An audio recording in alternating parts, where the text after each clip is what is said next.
এই চাওঁ চাওঁ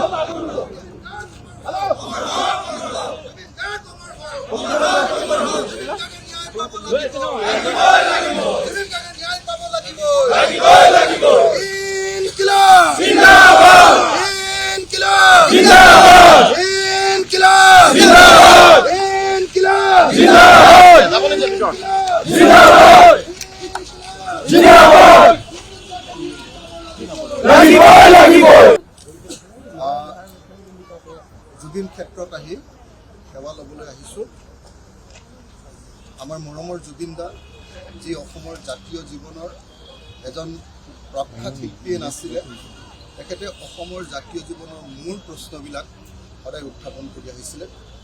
যেতিয়াই অন্যায় দেখিছিলে তাৰ বিৰুদ্ধে মাত পাতি আহিছিলে।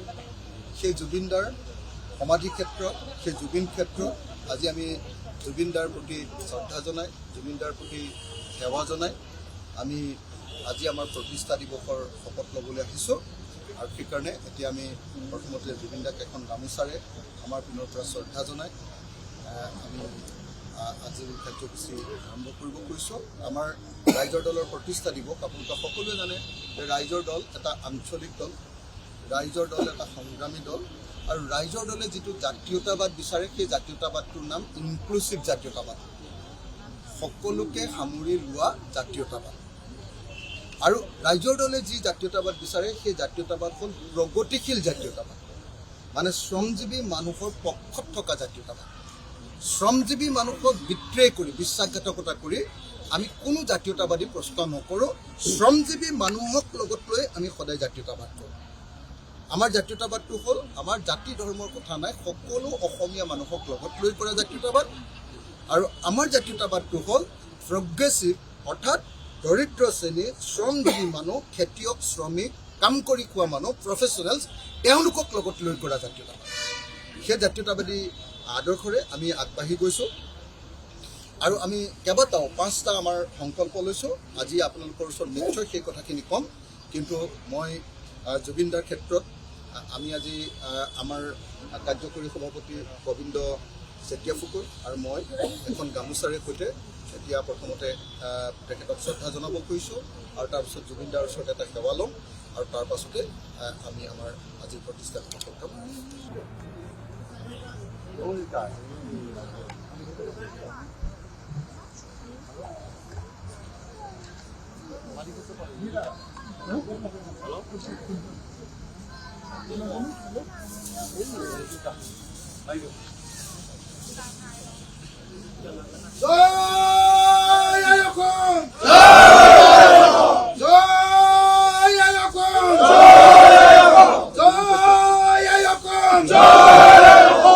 অসমৰ জাতীয়তাবাদৰ জয় হওক, আঞ্চলিকতাবাদৰ জয় হওক, অসমীয়া জাতিৰ জয় হওক।